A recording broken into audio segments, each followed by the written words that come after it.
Може би те трябва да кажат. What do you think about the concert of the children from our school? Защото ние много се гордеем с тях. We are very proud with them. They are very talented. Indeed, they are very different from Portugal. Те са много талантливи и твърде различни от португалските. Usually in Portugal, if you have a talent, you have to go to special schools to improve your skills. And here they have it in a normal school, which is lovely. Значи, ако имаш таланти в областта на пеенето или танците, трябва да отидеш в специализирано училище, което развива именно тези способности. Обикновените училища в Португалия не дават такава възможност. Да. Госпожа Константина. Yes, it was very impressive. And we liked the fact that young people felt very proud wearing their traditional costume and sing traditional songs. Whereas in Cyprus, this may cause some problems to do it in front of them. It's the same in Portugal, yes. Впечатление им направило, че младите хора тук, нашите ученици, с гордост и с удоволствие носят традиционните и националните костюми на България и пеят и танцуват фолклорните песни и танци. Не било толкова лесно, но не съм убеден, че на 100% така. I'm not sure that you're right. Okay, they do it, but if there was a concert, they would prefer to sing something more modern, maybe, or... Смущават се, когато става въпрос за представяне пред по-широка публика. Техните ученици, предполагам, за тях става въпрос, да. Всъщност ние толкова много се гордаем с нашия фолклор, защото точно с него ние сме завладели, спокойно можем да кажем, света. Всякъде се прекланят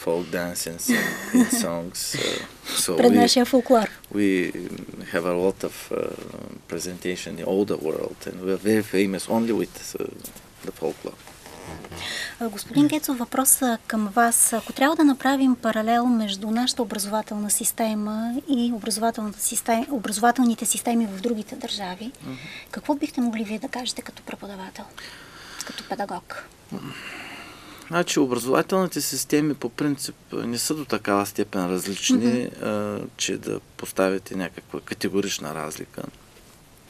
По-скоро разлики има в изискванията спрямо студентите и някои дребни подробности, като например в някои държави се приключва годината задължително с изпит, също както държавните зрелостни изпити тук, но при всяко едно от техните образователни звена. Друга такава характерна разлика е примерно, че към нашите ученици,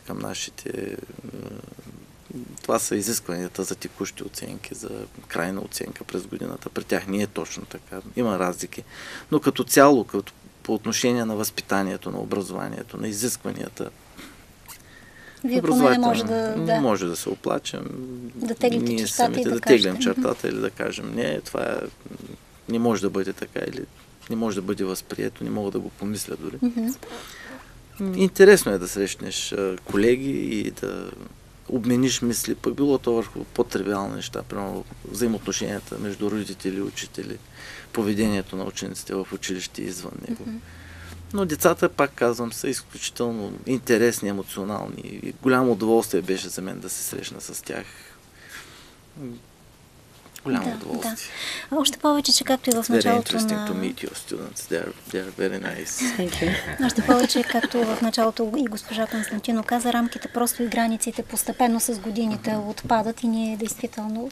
Това е и целта на проекта, именно. Защото докато ние по-големите все още слугуваме на някои предразсъдъци, свързани било с историята, било с материалните неща от живота.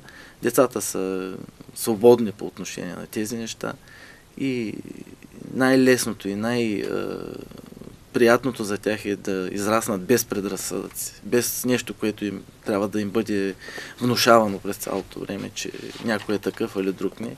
Те си имат свои непосредствени впечатления от визитата в България и нашите ученици, които посетиха други държави. Така че на тях трудно може вече някой да им души нещо. Те си имат свои собствени впечатления. Да.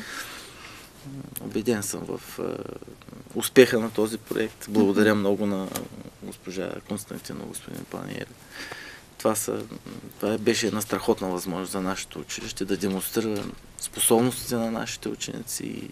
Да. Въпрос към, тъй като вървим към края на нашия разговор, аз обещах да попитам нашите гости, господина Палера и госпожа Константино, какво най-много им допадна от българската кухня? From Bulgarian kitchen, what is your favorite Bulgarian food now?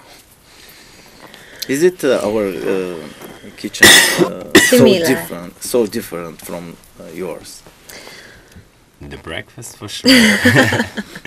Закуската със сигурност. Because at least in my country, for the breakfast, we have milk, bread and fruit. За закуска обикновено в Португалия ядат мляко и плодове. The main courses, they are not very, very different, but that part of the main courses, I love the Bulgarian food, yes. Да, той много е харесал нашите национални ястия. Госпожа Константино? Yes, not many difference. We ate a lot of food. Ние си хапнахме доста, няма голяма разлика. And I mean, some food are spicy, more spicy than we do them. Повече подправки слагаме, отколкото са свикнали те. Да. We'll see. You have 2-3 days more to see. And to try. And to try. Още един въпрос в края на разговора. От тук за напред, как ще продължи този проект? Какво предстои на нашите ученици, на вашите колеги? Пак казах, че всеки един проект е свързан с някаква тема. Темата на среща в България, както вече споменахме, бяха традиционните игри. Сега ни предстои среща в Италия. Там ще демонстрираме първо как ще отпразнуваме националните празници на Португалия и на Италия. След това ще има една среща в Белгия, където ще бъдат демонстрирани най-интересните исторически факти и географски елементи от нашия роден край и българската кухня. Да, ето отново. След това в Полша ще бъдат представени национални песни и танци, особено танците. И what is the aim of the last meeting? The last meeting in Cyprus, it will be a revision of everything, a feast. Значи последната среща в Кипър ще бъде нещо като обобщение на нашия проект. Да. Аз ви пожелавам успех. I wish you success. На всички ученици, на всички ваши колеги. All of your students, all of your colleagues. И разбира се, да отнесете възможно най-добри спомени от България и от Шумен. And take the best memories from Bulgaria and Шумен. Yes, at this point we would like to thank the school. Many thanks.